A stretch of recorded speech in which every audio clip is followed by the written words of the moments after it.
Well, hello, creatives, community, and kind folks. Oops. Welcome to RPG with DBJ. I am your host, DBJ.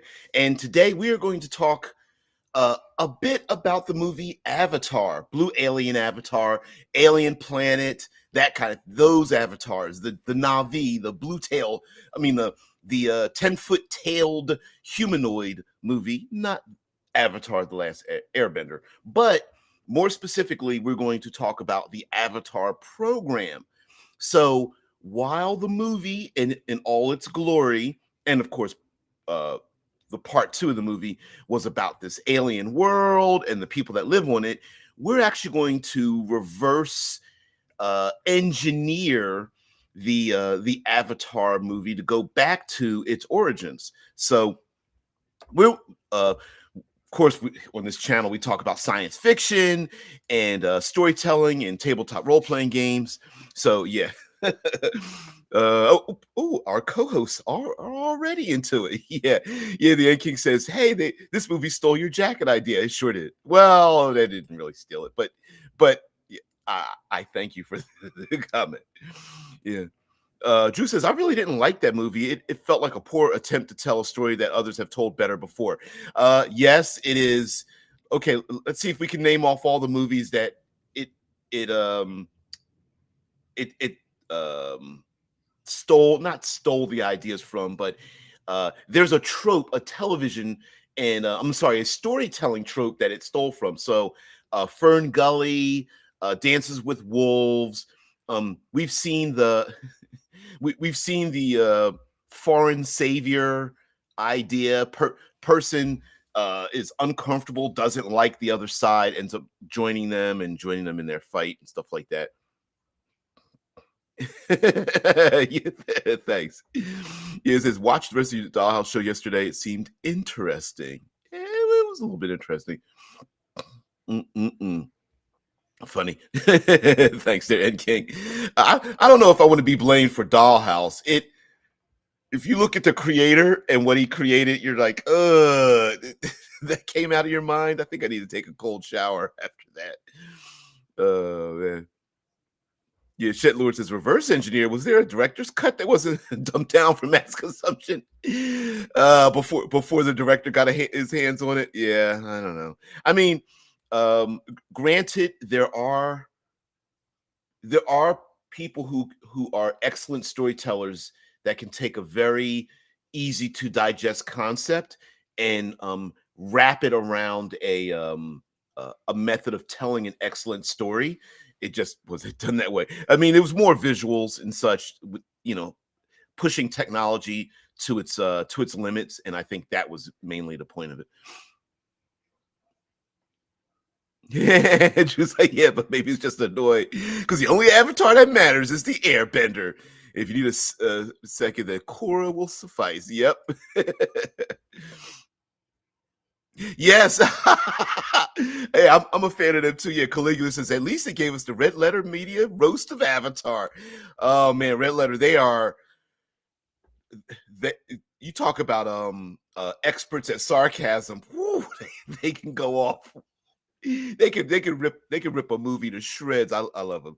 I know you shouldn't really delve into hate media, but they're pretty funny. They're pretty funny. Okay, so to give us a reminder, since we're gonna chop off about 75 to 80% of the movie, in Avatar, our main character is in a wheelchair, and he's on Earth, and there is a director's cut that shows you Earth, and it's nasty, and you could tell it smells of like body odor and bad decisions, and he is recruited to be part of this distant world Avatar program because his twin brother or what have you, apparently his body and mind are adequate enough to represent his brother in the program, and his brother has died, and so our main character is going to take his place. They don't give you any details about it, but the fact of the matter is, apparently he is a psychological and neurological and genetic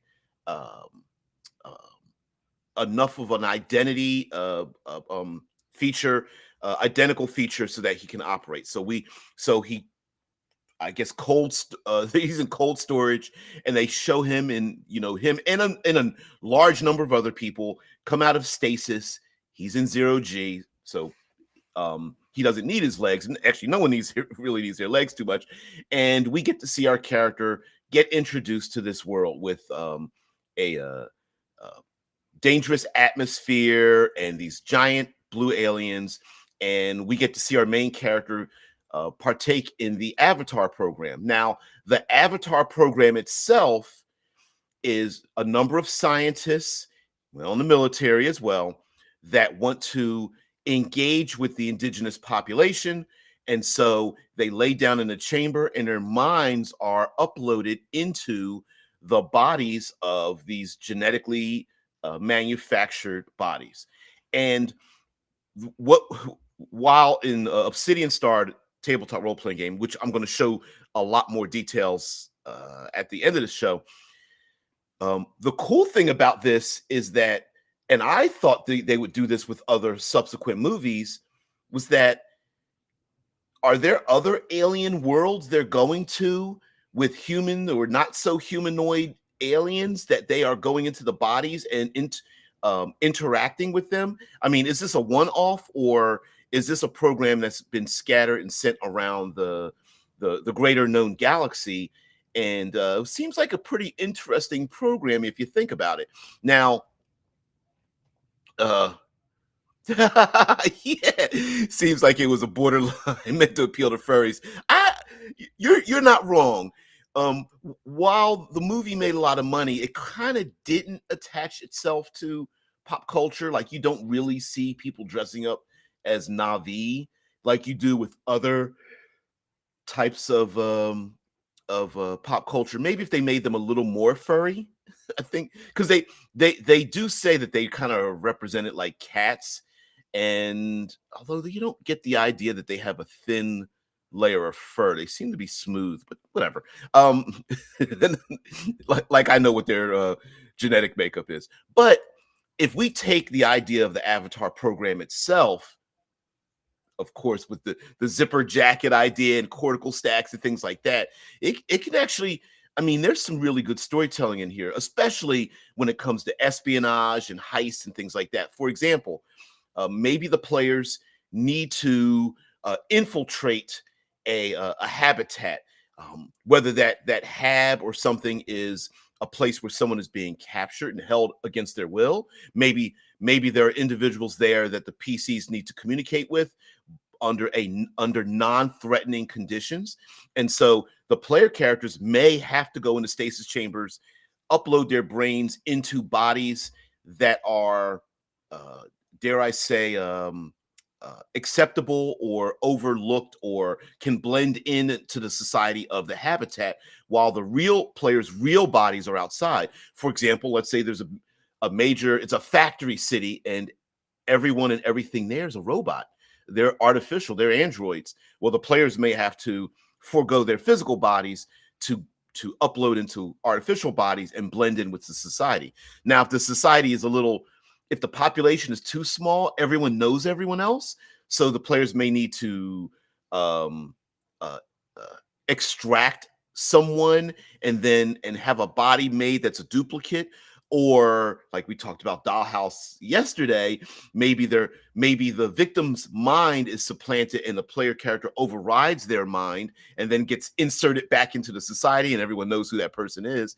I made the comment, the television show in Netflix here in the States, Travelers, people from the future, their minds get beamed back into the past inside someone's body. So the players may not even be able to choose who they go into, especially if it's like a nuclear family or something. Like, someone's got to play the mom, the dad, and the kids, and the grandpa or something. The PCs are like, I'm supposed to be a kick-ass battle master, and I'm in this old man's body. Like, oh no. So you can have some fun with it. Let's see. Yeah, the N King says it really is strange how successful the movie is compared with how sparse Avatar fandom is. I do agree. Like, we don't really see like blue alien avatar like t-shirts and baseball caps and animated series like more like a drawn cartoon. We don't really see that, despite the fact that it made over $2 billion. So but the movie itself, the very first movie, second movie too, was more of a experience more than fandom. It was more of, we haven't seen uh fidelity of this level done this well in any kind of movie, since nearly everything on screen was done with computer graphics. So I think that's really what it was. It was more, I mean, people went to see it. The only way a movie can make $1 billion and more is your average individual wants to go see that movie that's not a fan. And so, yeah, fans don't make movies that big. It's your average person. And so it was a visual feast to the eyes. Caligula says, I didn't attach itself to pop culture because nobody could remember any of the characters. I don't know. Come on now. There was a blue one and the other blue. Come on. It was what's his name and what's her face. Hey, Zoe Saldana has amassed herself a pretty good geeky career, if you think about it. Guardians of the Galaxy, Avatar movies, Star Trek movies. It's pretty awesome paycheck for to be part of a geekosphere. Anon says, seems discussing media which involves someone embodying someone they aren't is a bit of a trend here, which is quite appropriate for an RPG stream. Yes, we tend to fall for that. Now, mind you, there is a little bit of a theme, right? Like it is, as a storyteller, if you are someone who wants to write a novel or something of that nature, storytelling is great when you are able to impress upon the reader that they are reading about someone else's experience and they can imagine themselves as that person. And this is just using science fiction to literally go, no, really, our main character really is someone else, as opposed to a modern day love story or a modern day story of excellence or something. Dances of Wolves is the exact same story in Dances of Wolves. Our main character goes out, wants to kill the air quotes, Indians, and then realizes that they aren't what he thinks they are, and then becomes a part of their culture. And so it's the same thing. Kevin Costner plugging himself into a blue body and running around with them, same thing. Yeah. No, these fans might have all been astro-turfed. Maybe. Fandom is big enough that Disney makes bank on it at the parks, though. Yeah, and that is true. Well, Disney's shooting itself in the foot there, as if you're someone who follows it, because I'm a bit of a Disney fan. Just nostalgia, it's nostalgia prom, right? And from what I understand, many of the Disney fans are getting pissed off because there's like prices are going up, service is going down. So yeah, maybe not. Maybe they're slicing open a golden goose. Shai says this movie might have subliminally reminded the average normie viewer how much half-baked aliens tend to suck. There's a little bit of that too. Although the second movie made a lot of money as well, so there is a place for having an experience, because movies tend to be experiential. But let's go back to the program. All right, so the Avatar program, apparently, with as much technology as was involved in it, and I'm just picking this up from the background of the movie and finding things we can pull into our own tabletop gaming. So apparently, there's enough money and technology in it that it's reliable enough to have people put their minds into other bodies that are grown in tanks. So I'm not sure whether this was an attempt to not have a military, to use military might first. Apparently, there's enough influence that this organization says, hey, wait a minute, before you start, carpet bombing these individuals, maybe we can just ask them to up and move so we can get the what was the material called? Unobtainium. Yes, which is a term that is actually used in science. I didn't realize that. Yeah, unobtainium, and there's also an energy. The material is called unobtainium. I can't remember the scientific name for an energy that doesn't exist. But yeah. Yeah, I'm just a dude playing a dude downloaded into a big blue alien. Yeah, I sure am, and so are all of us.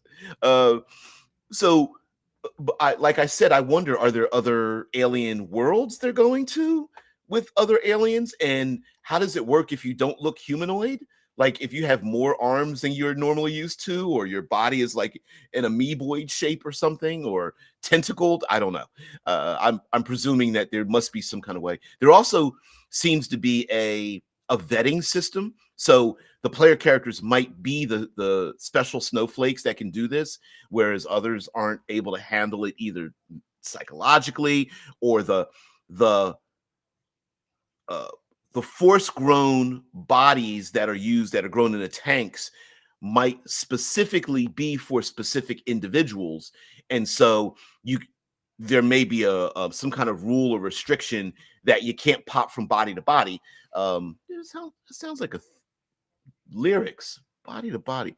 Anyway, so that may also be cause for some kind of alarm, as well as the fact that like uh, apparently Earth is doing so bad that they have to send anything and everything they can off world to these other distant locations. So it's possible that this might be like the last um, it might be the last, multi-trillion dollar program um, used by corporation, government, Earth, or whatever, what have you, to establish a foothold on another alien world.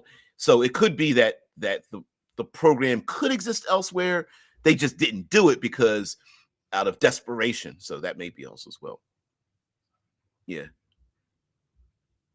Yeah. So did they ever explain why the big blue humanoid aliens were so primitive? No, no, they didn't. Although, to be honest, the way the storytelling part of it, it um, they didn't need to be advanced because they already had everything that was necessary for their culture in the first place. Because, for example, the planet itself had its own neural network that they were able to attach to with the tentacles that kind of went out of their head through their hair. And the food, the resources, the shelter. They didn't need to build technology. They already had all the mechanisms they needed, right? If they needed to get someplace fast, they just jump on one of the I'm going to call them raptors. They have a name, banshees. Jump on one of the banshees and ride them somewhere. If they need to get through the jungle undergrowth, they rode on them. And as we find out from the second movie, there are other elemental aliens as well. So they've adapted their bodies have adapted to the region that they're in. So there's the earth and the air and fire and water. I'm sure it's going to be part of the further movies as they go on. After they failed to conquer the Avatar planet, the military tried to attack the Brainiacs to similar results. I'm thinking about changing their names. I'm thinking about calling them the Brill. Anyway, Caligula says the whole searching for minerals premise is bunk. They could just harvest asteroids. You know what? Yeah. I wondered about that too. I was like, wait a minute. Okay, so they're like the aliens are living directly over top of the unobtainium, and I'm going. First of all, it's a big ass moon. You could look somewhere else, right? And then with as much technology as you brought yourselves out into space, you mean you couldn't take an uninhabited asteroid and just take it apart? I know. It's like it's the stories of the alien invasion coming to Earth. It's like, didn't you pass by 7 other planets before you got here? Like what is it? The Superman movie, and the Kryptonians come to Earth and they're like, we've got the world builder or whatever it is, and Superman's got to stop it. I'm going, you could have landed on Mars and done the exact same thing and not had a problem. Like before you got to Earth, there's other things. And I get it. I know Earth has the resources necessary. Although scientifically, and I've listened to a lot of science podcasts, they're like, if you have the ability to travel through basically through time and space to get to Earth, you already have the resources you need to survive. Like Earth isn't really going to be a gas station for you. Yeah, please don't change Craniac. They're what keep me going when things get tough. Okay. All right, if you say so. If you say so, I will keep it around.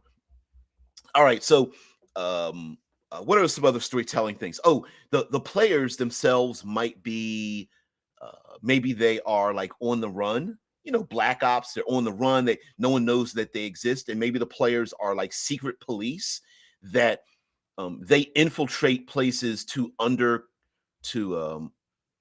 undercover to investigate goings on. So maybe there is a rival group that does the exact same thing, taking over other people's bodies or artificial bodies, and the players might be there protecting the population, but they're doing it undercover, kind of like being a plainclothes law enforcement officer, you know, stopping. This is the terrible analogy. Stopping shoplifting, right? The players might be like, okay, we're going to go undercover, and in different um, bodies that blend in. And so you could have some fun with players representing like kids or older people, or they're taking over people that have certain credentials. So scientists and intellectuals and people in law enforcement, people that are in corporations and such. Although if the players don't have a choice in it, they might have to like figure out, like someone may say like, hey, what are you doing in the park? Shouldn't you be conducting brain surgery right now? And the PC is like, oops, I'm not a brain surgeon, but I'm going to have to pretend to be one today. As they pull I don't know, a switchblade out of their back pocket or something. Yeah, Shitlord says, yeah, harvesting asteroids is too intellectual for mass audiences, which I'm fully embracing the whole idea of like comet farming and asteroid farming and things like that. I mean, let's blend over into, we're at the halfway mark kind of, so we'll blend over into Obsidian Star, and I'll show you guys some of the layout that I have. I would like your opinion about the layout that I have currently adopted. So I'm using like black, white, red. And because I'm finding that I think it'll be easier to read, easier to copy, easier to share, as well as the fact that you know, if you've got a printer at home and stuff, it's not going to hurt you too much. Oh man. Drew says, I think it would be more interesting if it is not a mineral, but the organic matter that is resource people are interested in. Like we still find plants that have useful properties. And there may be something. Now, I think that's a little bit more interesting. And we could also, dare I say, extend out the life of a story. So like the mineral part of it, yes, we know in the movie Avatar, Blue Alien Avatars, in case someone just joins in, that, you know, of course we got the evil corporation and the evil military that, you know, thinks of these people as just you know, they're in the way, they're bothersome, they're savages. And of course we easily understand the person that says somebody else is a savage is absolutely the one that is the one that should suffer. But I think one part of talking about like resource extraction and things like that is the fact that um oh man, my words are not coming to my brain. What are we willing to do to extract those resources? Are we willing to work with people, or are we so panicked or devoid of empathy that we are going to get rid of other people? Now, one plot twist could be that we know there's a resource, like Drew says about plants or bacteria. For example, I just found out. Don't ask me why I never knew about this, but about snotites. I didn't realize there were things called snotites. Yes, snot, mucus like um biologics that drip in caves or something known as snotites, which I absolutely love.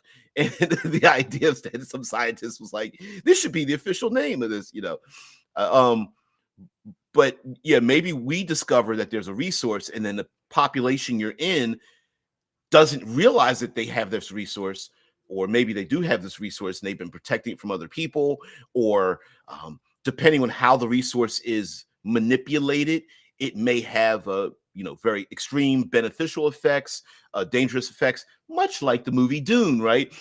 There's spice, and everyone, spice controls the galaxy for travel and that kind of thing. I mean, it basically helps the guild navigators navigate time and space to get them from planet to planet, which is how all the great houses are able to expand their territory and dominate others.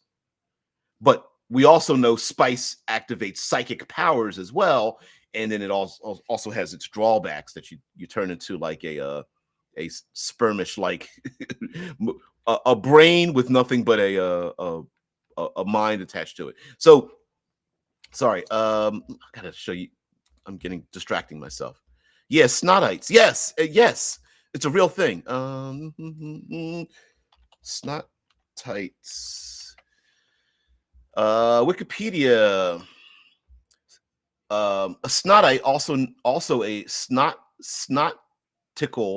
is a microbial mat of single-celled extremophilic bacteria which hang from the walls and ceilings of caves and are similar to small stalactites but have the consistency of nasal mucus.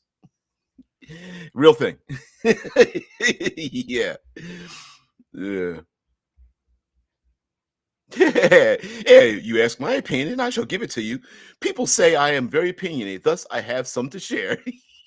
That sounds like a t-shirt. Yes, Drew, absolutely. And you're always welcome here to share it. Yeah. Anon says, yeah, having interstellar travel capability alone renders many scenarios moot. I can only suspend my belief so far, and most of that goes to accepting artificial gravity. Yeah, right. Yeah, in Obsidian Star, there is no artificial gravity. So for those who do not know, what you see on your screen are the pages that I'm coming up with to describe this tabletop role-playing game. And this is the basis of the layout. Black lettering on white. I've got like about 4 or 5 different fonts that I'm using, and at the bottom of each of them is a talking point about post-humanism, about technology and abuse of that technology, and what would you do with that technology, and things of that nature. And so, mind you, this isn't necessarily it. This is all one past. So you guys, actually, since you're here, let me copy the link. I hope I please Canva, let the link be good. Boop, boop, boop. All right, so those with the link can comment, and you can see it and comment on it. And the system, to get this nice and big here. I changed the name from the Singularity system to the Art and Science system. It's a 2D12 system, and the art of it is like the narrative part of it, where when we describe a thing, we can describe whether it's good or bad, and then it's the yes, no, yeah, what is it? Yes, no, if, and, or buts. I don't know where I came up with that terminology, but it's basically describing like you succeeded, or you failed, but you also have this other benefit, and that's like the art of it. That's something that you and your players can describe at the table, and the science of it is the mechanism, the numbers. The number that you rolled has a specific mechanical effect, and it's just blending the two together. So one die is going to be the obsidian die, the other die will be the star die. Preferably the obsidian die is the darker one, the star die is the lighter one. whenever you roll the dice, whichever one has the highest number is whether it's uh, a downturn or an upturn. So a downturn is something negative, an upturn is something good. We just describe what happens. So if you're, let me go back to, trying to open up a locked door. If you're trying to figure out the code or reprogram it or something like that, a downturn might be that you set off an alarm or the door locks down. I don't know, maybe second blast doors drop down or something, or whatever the case may be. Maybe a silent alarm goes off and you're being traced, something of that nature. And even if you are successful in opening the door, you could still get a downturn. So you may be successful in opening the door, but the highest die rolled was on the darker die, the obsidian die. So the door opens up, but maybe the alarm goes off, or the door opens up, you go inside, and then it closes back again, or something like that. And then the science part of it is rolling 2d12, and then you pick, you have your methods, you have your approach, and you want to roll high, but not over your number, and that kind of thing. So that's the part. But let's move down to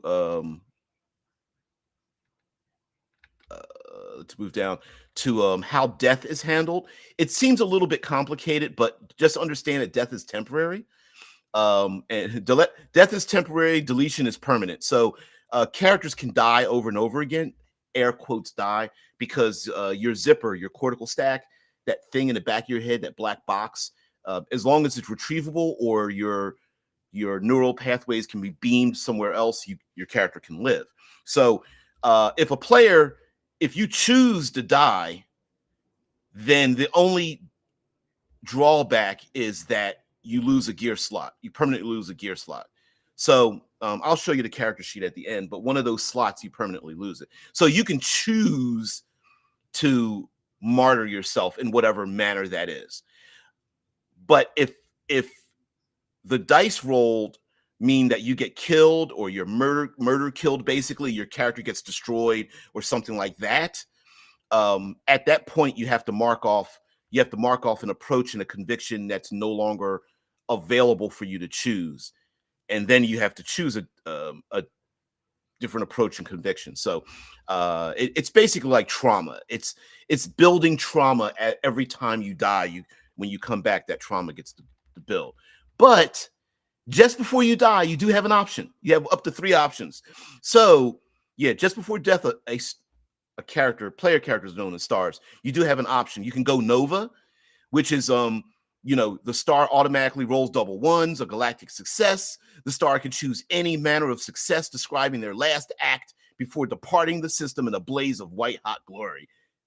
Create a new character. So just before your character dies, you can choose to basically you basically burn out. you now, it doesn't mean you explode, but you can describe anything, a complete success, and your character just dies. That's basically, you know what? For those who like making new characters over and over again, this is probably your best option. Just go Nova, you succeed and whatnot. You can also choose to basically embrace the nebula, which is the star disappears, vanishing mysteriously. They leave the scene somehow unreachable. The star returns next scene having lost 1 permanent gear slot. So it's basically a total of 2 if you consider what's above. The spiral and player can discuss how the star returns to the fold, end game, next scene. So basically it's you fall off the bridge, an explosion goes off, it looks like you get blasted into space, maybe you get captured, something like that. You disappear out of the story to come back.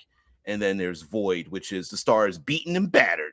The star remains in the scene, barely mobile and only able to move and talk in limited fashion, offering no assistance to others and needing help. The star gains a permanent badge trait. The star will need to recover and has a lasting condition for their trauma. So there's a little gap of space right here. There we go. And basically this is like, hey, I don't want my character to die and I don't want to leave the game. So instead you gain some baggage from having your character possibly killed. And then there's a big question at the very end. Then we talk about conundrums and how conundrums are what they are. It's basically a numerical value of problem solving. And then we go into loss and damage. What is loss is damage.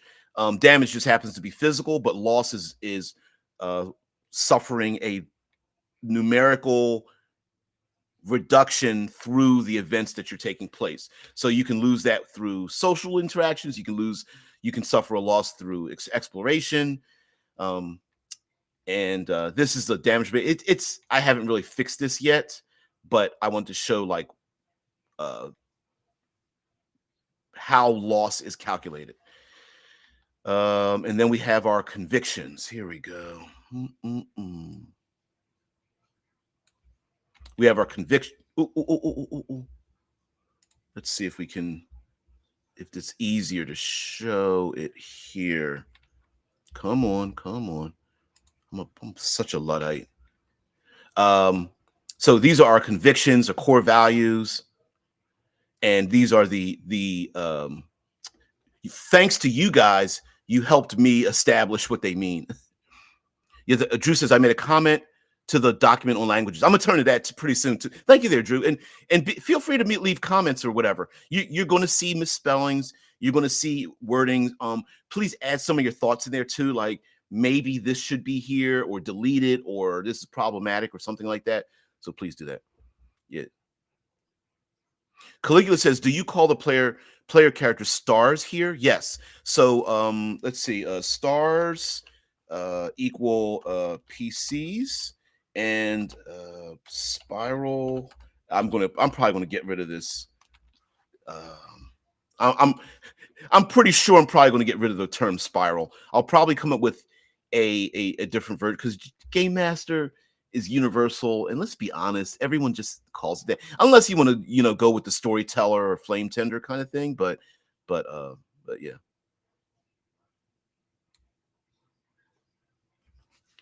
TA says, I just realized 2D12 versus percentile, which is 2D10, could be stated as imperial, the 12-inch foot versus metric. Yes. And also, okay. The reason for the 12s is because 12 is easily divisible any number of ways. So 12 is easy to divide by half, by 3, by 4, by 6 very easily. Also, I'm a visual person, and this is a personal thing for me. 12 is a die that has the highest number of options that I can look at very easily and pick an option if I want to on the fly. So it's more than 6, 8, or 10. And 20 options, sometimes you have to pause longer to find out what you want before you go back into the game. Whereas 12, I can do a 6x6 grid and I can very easily peruse it with my eye and pick what I want if I don't want to roll. And so that's also a reason for the 12. And also it looks good too. Layout wise, it looks good. Accepting interstellar travel is something I'm never going to do. Yeah, and not just because of artificial gravity. Surviving for hundreds of years on the ship. Yeah, cosmic rays, high-speed collisions with space dust, civil war in the ship. We covered all this before. Yeah, yeah. That one person that always gives the ending of way of all the books that you want to read on this 200-year journey. So, oh yeah, the comments are coming up there. Let's see if you can see. Is it flashing? It's coming up. Yeah. It's there. All right. So, for those who don't know, this is like the alignment version of Obsidian Star, but you don't. This isn't punishment. This is more carrot than stick. And if you lean into your convictions, you can heal one, two, or three loss based on the conviction and its impact. Right. So when you lean into your convictions, you can recover from loss. Uh, I know I'm not using the words damage because sometimes you can suffer a loss through an interaction with a relative or a business deal or scaling the Olympus Mons, the tallest mountain on on Mars or something like that. So here we have the explorer, and then I have a few words that kind of, so it starts out with 4 words, and then something short term, and then something long term. So, as an explorer, you're a guide, you search, you navigate, you're on treks, chart a new path, contact and isolate a community. And then the last line is establish lasting relationships with strangers. So an explorer is not just like physically exploring a new place, but it's also exploring other people. Extropians basically design, build, heal, and repair. And expansionism, you're either motivated, your conviction is expansion. This is the problematic one. Problematic, using that word again. In terms of like settle, colonize, territory, plant a flag, found a homestead or embassy, create a lasting governance presence. Basically, this is you. An expansionist is one who wants to take their home um, traditions and values and government and corporations, religion, and export it somewhere else. So yeah, you might be thinking, there's a little bit of problem with that. So, and I would not disagree with you. There's excellence, which I'm glad you guys helped me with that one. That's excellence of self, excellence of others. Um, for example, on this one, it's found a lasting educational program. Now, that educational program might be, beating other people's asses, but whatever. Then there's expression and enterprise. And enterprise is kind of like business oriented. You're into finance, extraction, finance, extract, refine, organize, fund a new business venture.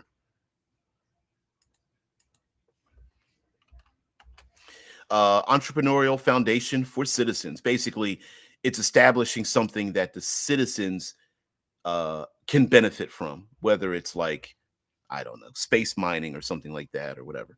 And then let me go down to the languages. Oh, and here at the bottom of each of these are these questions. The questions aren't related to what's above it, but it says here, if you cannot remember a crime, should you feel or suffer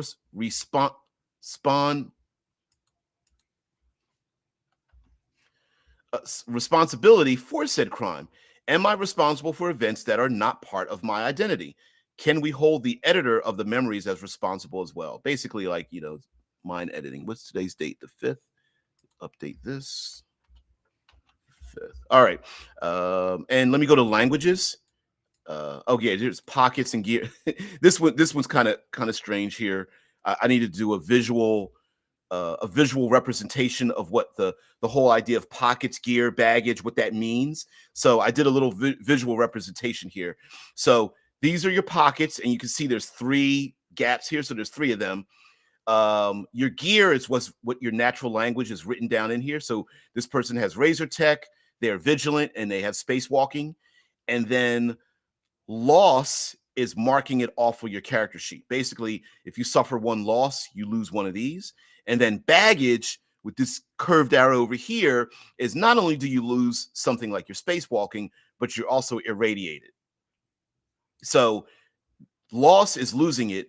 Baggage is not only do you lose the good thing, you also gain something bad in place of it. And then right here are all the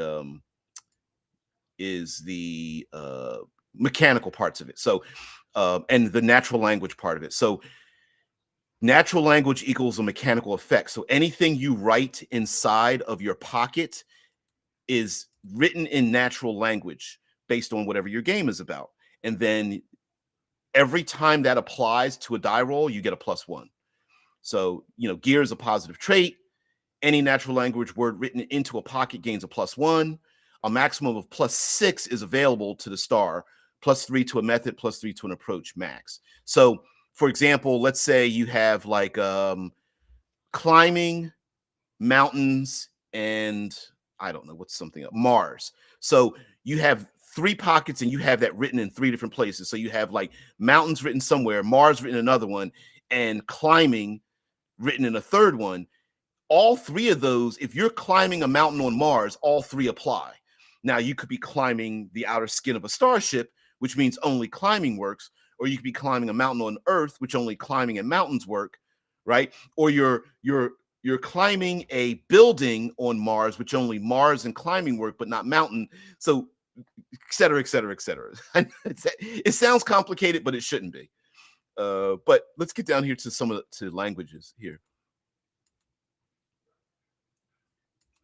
Yeah, so Drew says instead of Hispanese, maybe Esperanto or just call it Pidgin. I was thinking something like that. Yeah. Although there is a Pidgin. Eng is kind of English. It is kind of a Pidgin language, but I Esperanto's probably better. Although I kind of like the idea of like Chinese and Spanish being mixed together. But these are languages. Now you're not going to be able to read this on the screen. Uh, I mean, I guess I could really, really zoom in here, and I thought some of these. Now, mind you, this is a first pass, so like Drew put it in there. I'll probably change it to Esperanto, but this is a first pass, so a number of these languages, I'm like, this makes sense in the future. So ASL is taken from American Sign Language, but it's basically Astro Sign Language. So it has meaning it has absorbed other languages we have here. But I was like, it makes sense that you would have sign language in space, especially if like your comms go out. It makes a lot of sense. So, and I think slang wise, people would call it also, like maybe not ASL, but like a as a word, it would be this ASL. I was actually going to call it os whole, but I was like, no, we're not going to do that. We're not going to do that. Braille is another one. That Here it is. This lang is a tactile writing system. While its origins can be traced to the visually impaired, Braille is used as a secure message system. Rolled scrolls or tubes of Braille are exchanged in governance, ceremonies, and between the elite. I was trying to think of a secure language, and Braille came to mind, and I was like, actually, that's kind of cool. Now, it might be just be symbolic, but I thought Braille would be kind of cool. And all right, let's go through real quick through these. Eng is like English, but it's only half English. So Eng is English mutated over 200 years with just as many languages turned into a frothy mix. So today we would only recognize about 50% of the words spoken because it's mixed with basically at least 200 plus languages around the world as people flow into outer space. So it would be a mix of Mandarin and Italian and Ukrainian and Bengalese and Chilean Spanish and all that kind of stuff, just all mixed together. And Ang is basically the trade language. It's common. Funny face, I thought it would be kind of cute to have something known as funny face. Funny face is a kid's language where you use your eyes, nose, mouth, tongue in funny ways to send messages. And I thought it would be kind of cute to have that as a language amongst like friends and family.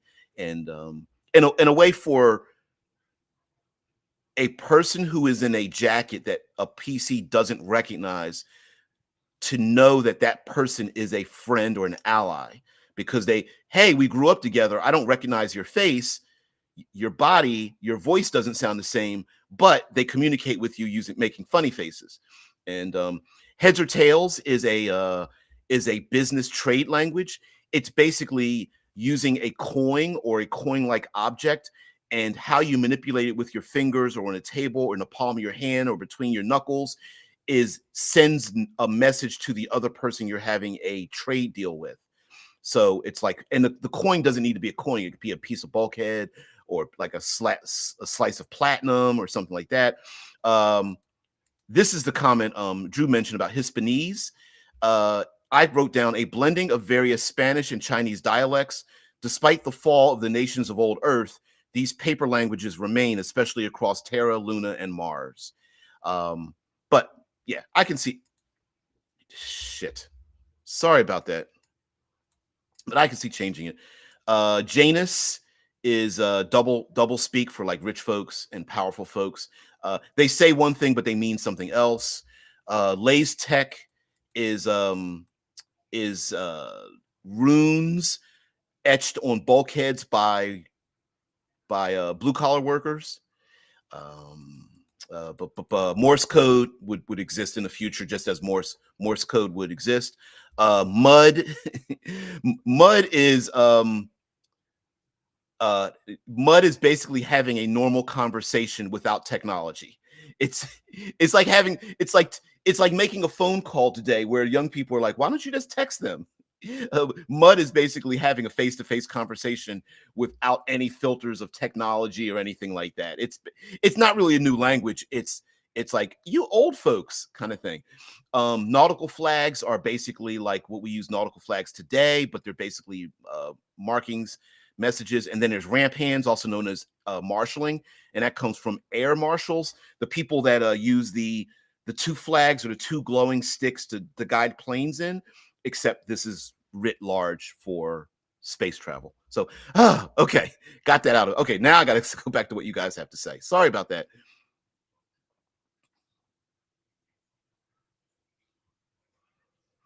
Mm-mm-mm. Okay, here we go. Boom. Here we go. Drew says, regarding the fonts, I am fine with the types you use, but I feel like the font sizes are all over the place. Might just be a preference to have more consistency on that. I do agree with you on that, Drew, about the font sizes. The what I'm having an issue with is trying to fit everything on one page. So I agree with you because as I get smaller fonts to get more information, there's also times where it doesn't really need that much information because I'm trying to edit it down. And yeah, so I'm with you. Call the spiral maybe gravity well, short for GW. I think that's a better choice than what I've picked. Yeah. Yeah. Maybe I have to write that down. I think 12 is the highest that also rolls like five and like five and not a golf ball. Yes, yes. Yeah, it does roll it. Yeah, plus the 12 is a geodesic versus 10, which is a pyramid like, so not a universal direction shape. That is true. I think the someone has tried to make the D10 in an actual geometric, but I don't know if it's been successful yet. Um Dude, you're so wrong. Can you bioengineer a bunch of Navis for target practice and combat training? That's so bad. Yeah. You guys are silly. Dissipating heat into a vacuum is difficult as you either lose mass through boiling effect or it has to hit photons level of boiling, i.e., IR radiation. Is it possible, ATA? Isn't it possible to dissipate heat using I'm going to call I know I'm using the wrong terminology here.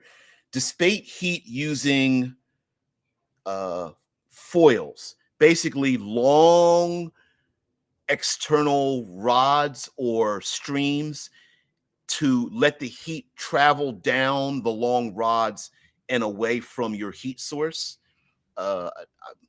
I guess the idea would be technological feathers off of like starships and habitats.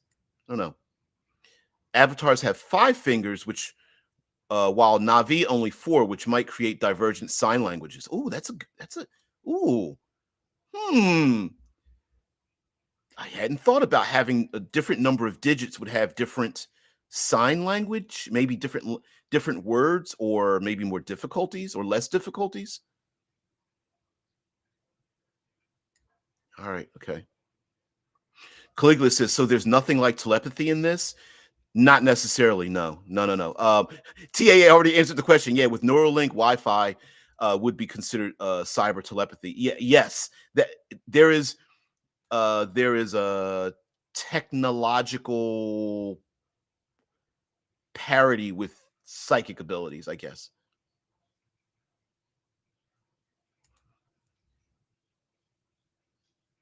Yeah, Hispanese starting to gestate on our own southern. Yes, I thought about that too. Which was Shice. I know where you were going there. Yeah, but I was kind of thinking about that. Like, yeah, in the future, yeah, Core Master.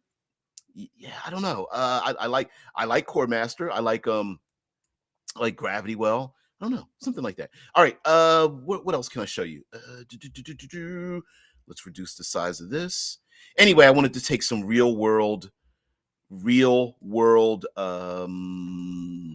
language things. Here's some these are all I did was drop a bunch of these from Canva, and I might pick and choose some of these. Of course, guns. You got to have some gun prawn. The people are like they like to go shopping, whatever.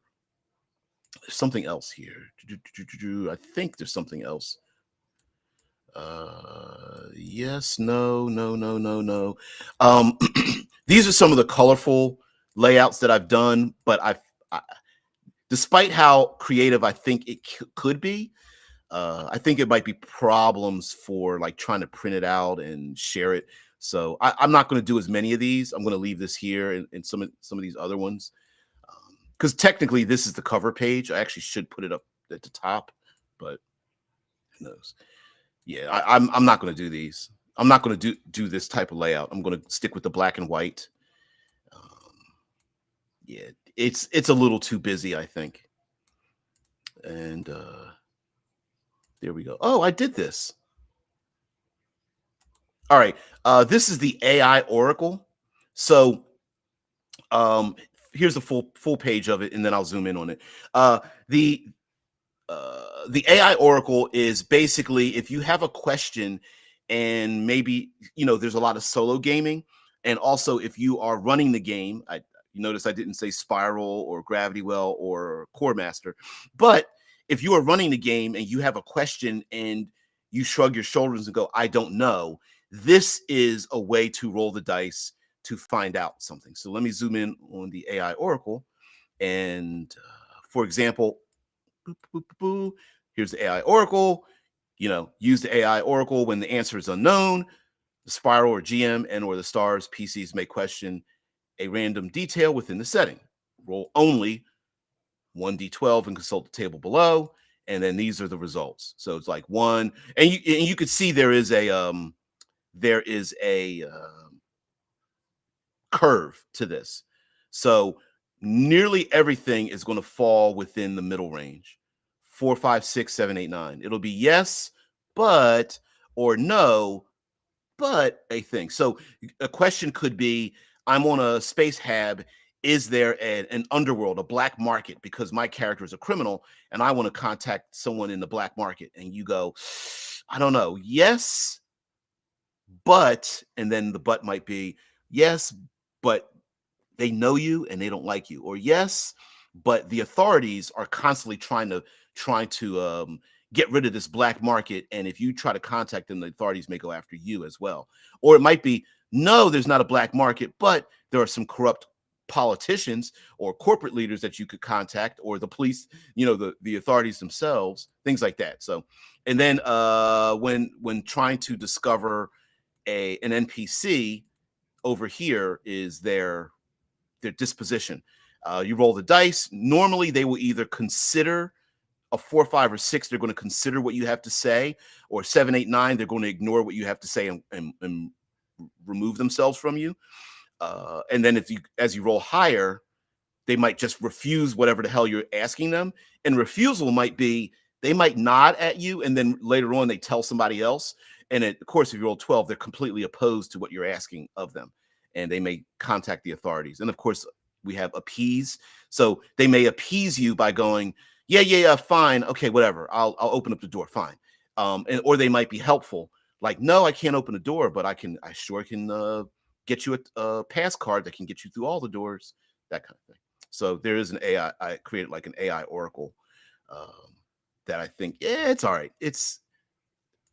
I don't know. Like I said, first passing. These are the little rat cat bats, and then of course we go down here with all the jacket options. I'm trying to. I haven't settled on whether I'm going to keep them like this with all the colors and the AI art. Not sure, but and no, I haven't updated it recently. Oh, here, the ghost. I came up with the title of Holo Sapiens, and yes, they are ghosts. Ghost in the shell. Do, do, do, do, do. Yeah, yeah, shit lords. Yeah. Which one of those guns do you least want to have accidentally hit the wall of your ship? Yeah, they're listen, we're going to embrace that too. About like firing weapons inside of starships is not a good thing. You're going to set off alarms. First of all, you're going to make everyone pissed off and hate you, and then and yes, you could blow holes in a ship. Now, remember, there is no true explosive decompression, but that doesn't mean anything, right? That's like taking a crap in someone's in like a Tupperware bowl and sticking it back in the refrigerator. Like, sure, you could do that, but maybe you shouldn't. Maybe you shouldn't. A vacuum surrounding you causes the mass of a ship to be cut off, so you are just making the bottle to hold the heat larger, but adding more heat just increases the heat pressure temperature to rise. Being in space makes it space the insulative property exactly like in a thermos. Oh, with the vacuum being absolute without that pesky cap or lid to bleed the heat. That okay. Hey, Anon, which one should I trademark? Which part? um, so we had a discussion about people being digital information and drifting around, and I haven't. I'm writing down the notes, but I'm using. We have zippers, jackets, um, and other threads, tapestry, other terminology that is fashion and fashion and clothing based or materials sewing based, and I think it would be cool to use that terminology to describe a vast internet of threads and links and knots and tapestries and zippers and jackets and buttons and things like that. So yeah, although the official name of these people who are floating around in as disembodied neural pathways are I thought would be kind of cool to be called Homo sapiens. So yeah, I think that's what you're referring to. Yeah. Hashtag Homo sapiens. Yes. There's a lot of little things like that. Yes. For their anon zippers is the black box in the back of your head. Your jacket is your body. A button is a small device that is like a modern day AI cell phone. Um, and what else? The tapestry is the internet. Threads are links in between different places in the what would be called the internet. Knots are like nodes in the internet. Weavers are like programmers. So this is first class concepts I'm coming up with. Um, yeah, the Creshers are a clone society. You can play a clone, and there's many other clones. Novus are like humans built from the ground up to live in space. Um, I tried to. I used AI, mind you. I used AI art for all of this, so I'm not going to hide that fact. And I tried to find a blend with this particular image, a blend between humans and aliens from Area 51. Like, if we lived in space, would we end up looking like the very aliens we see in Alien 51? Like larger craniums, thinner bodies, um, skin that is, darker skin, so you don't get like the radiation from the cosmic rays and things like that. Eyes adapted to the darkness of space, uh, that kind of stuff. Ferals, animal blended humans still in here. There's some cool ones in here. The docent are plastic people. Um, Guns hitting ships near a planet's gravity well takes the shooter from murderer to genocidus potentially. Yeah, due to their damaging the ship they are shooting at to Kessler syndrome, killing a whole planet. You are so right there, TA. Yes. Kessler syndrome is a problem in space battles, which is why this game is more it's more for piracy than space battles. because in the middle of a battle, you can actually cause KESS, which is going to be the slang term for Kessler syndrome. Kessler syndrome is space debris creating more space debris. So yeah, the alien type is called the Greys. Oh yeah, it could be that. Yeah, yeah. Docent. Mm-mm-mm. But yeah, anyway, this we you guys have seen this before, so but some of you are brand new. I picked a new image for the Craniacs. I may go back to the old image, but um I wanted something that dealt with people who have taken their brains and overclocked their brains to the highest levels. And here's an AI image that was I could actually come up with. And yes, can they hack other people's minds and bodies? Yes. Yes. They tend to be they I was going to call them the Brill, short for brilliant, uh, just like the Craniac thing. But you said you like it, so all right, okay. I don't know. I don't know. Zeniths, good looking people. You make me sick. I love you guys so much. Ooh.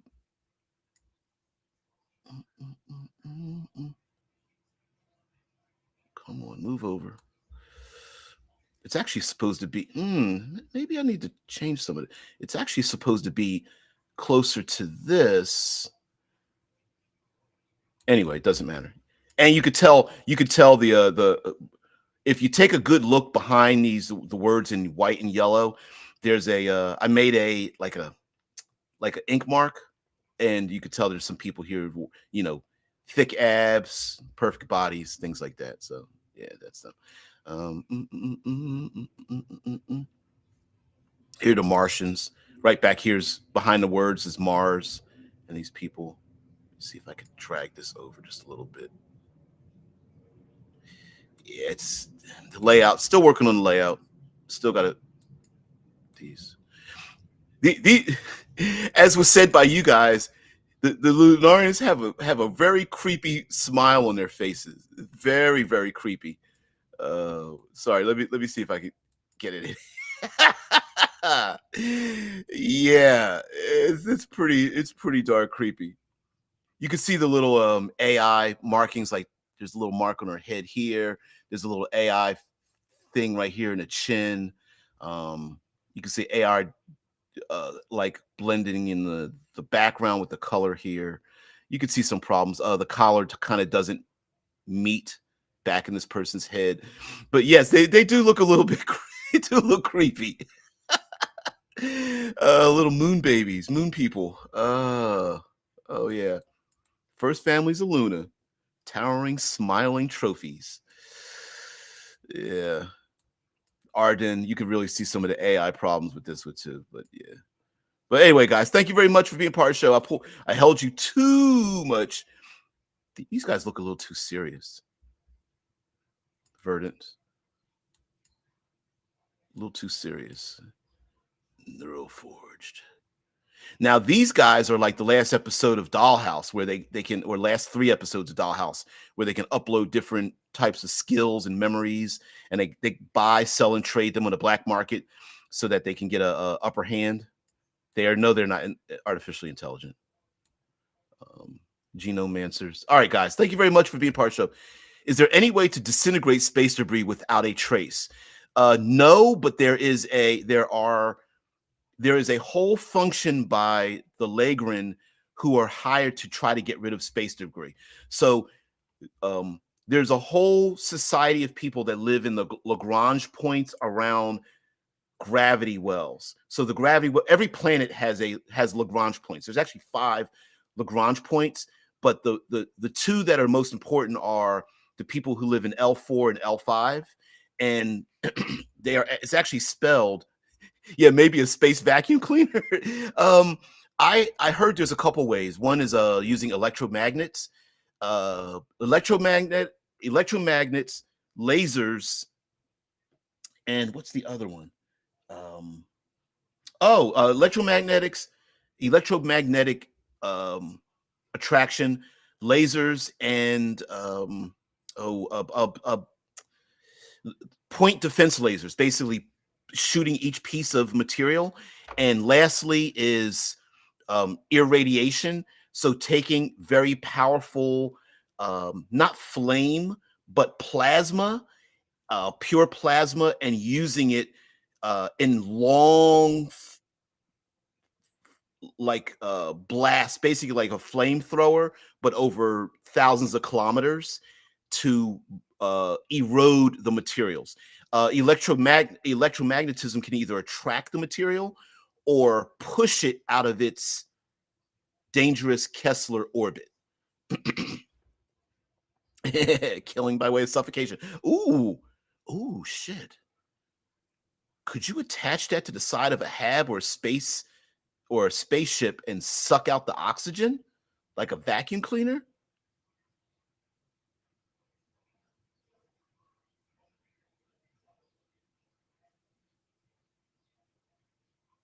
TA says could use missiles that latch onto a ship hull and spins a hollow straw like drill bit to release the air. Yeah, by making and maintaining a hole in its hull to avoid debris will be letting the vacuum so the killing by way of suffocation. Dude, yes. Yes, so much yes. Shitlord says, if you spend your whole life in low gravity, wouldn't you look a lot weirder than that? I would say, let me put this back up here. First of all, the simple answer is yes. And the second answer to that is we are in an era of genetic modification. So people can avoid like calcium issues and things like that. Also, I don't know if how do I explain this? I'm not sure if players would want to play people who are really scientifically adapted to space because our arms and legs would start to get the same length. So, oh well, we would be more simian monkey like. I don't have that. Thank you very much, shitlords. We're gonna do a simian. Yeah, because that would seem like it would be very zero gravity, light and zero gravity. Hands for feet. What are hands for feet? Anyway, guys, thank you very much for being part of the show. Got to get out of this place. Don't know when I'll ever get back. But it will be tomorrow. Tomorrow we're going to do, you know what? Tomorrow we'll do Gamer, the movie Gamer. And we're to take from that, yes, is this another body swapping, mind switching kind of thing? Yes. It's actually more popular in science fiction than a little bit, but we're going to have some fun with that one as well. And maybe I can upload some more differences. Yeah, it would be more fun than playing halflings. Yes. Yes, human beings with simian like features, hands for feet, the ability um, to like rest and hang upside down without blood rushing to your head, that kind of thing. Yeah, oh, another movie I gotta watch. It's a Gerard Butler movie, pretty fun. Tantalum lined hulls of mining debris to make stuff from. Oh wow! You mean a mining ship that collects debris that mines the debris to use that? Ooh, recycle. Ooh, damn it, TA! Damn you and your brilliance. This is all getting included. This is all getting included. Thank you, thank you, thank you, thank you, thank you. Yeah, shit, yeah. All right, yeah, all this kind of stuff. I like taking hard science fiction and instead of looking at it like a problem, it's a feature. So yeah, I really appreciate it, guys. So feels like we barely talked about that film today. Not that I'm complaining. Yeah, we did. Well, let's be honest, Drew.